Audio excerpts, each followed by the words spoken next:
د مشرانو جرګې رئیس فضل هدی مسلمیار له انعکاس رادیو تلویزیون سره په خبرو کې وویل چې د سیمې په اړه د امریکا په تازه پالیسۍ کې د پاکستان په وړاندې د هند ستاینه د دغه هیواد پر مخ کلکه څپېړه ده. نوموړي همداراز په افغانستان کې د سیمې هیوادونه د جګړې په دوام تورن کړل چې ملاتړ له همدغه هیوادونو څخه کیږي. مسلمیار د ټرمپ لخوا وړاندې شوې ستراتیژي د افغانستان په ګټه وبلله او زیاته کړه چې د ټرمپ نوې تګلارې ته خوشبین دی. پاکستان باندې فشار راوړل او په هغوی باندې مرستې بندول دي چې شاید که پاکستان په خپل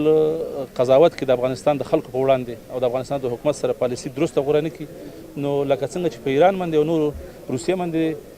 اقتصادي بندیزونه لګېدلي، احتمال د دې شته چې راتلونکي 6 میاشتو کې د امریکا له لورې په دوی باندې سیاسي او اقتصادي بندیزونه ولګېږي چې دا بیا ډېره خطرناکه ده د پاکستان لپاره. او د پاکستان لپاره دا یو ترخه څپېړه وه چې د امریکا په سیمه ییزه ستراتیژۍ کې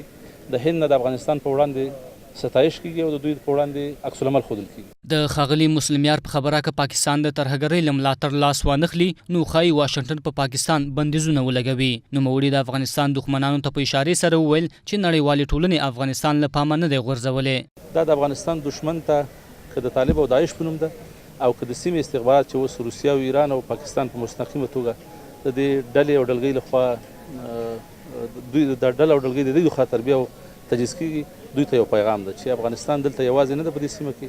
بلکې نړیوال ستراتیژیک دوستان ورسره ملګري دي او په دې جنګ کې به دوی سره ملګرتیا کوي. له بلې خوا پاکستان د افغانستان لپاره د امریکا د ستراتیژۍ په غبرګون کې وایي د نړۍ هیڅ یو هیواد د ترهګرۍ ضد جګړه کې نه هم د پاکستان په څیر قرباني ورکړې او نه هم جنګېدلې، او زیاتوي دا چې بیا یې هم د دوی قربانۍ هېرې کړي نو دغه بیان دوی مایوسه کړي دي.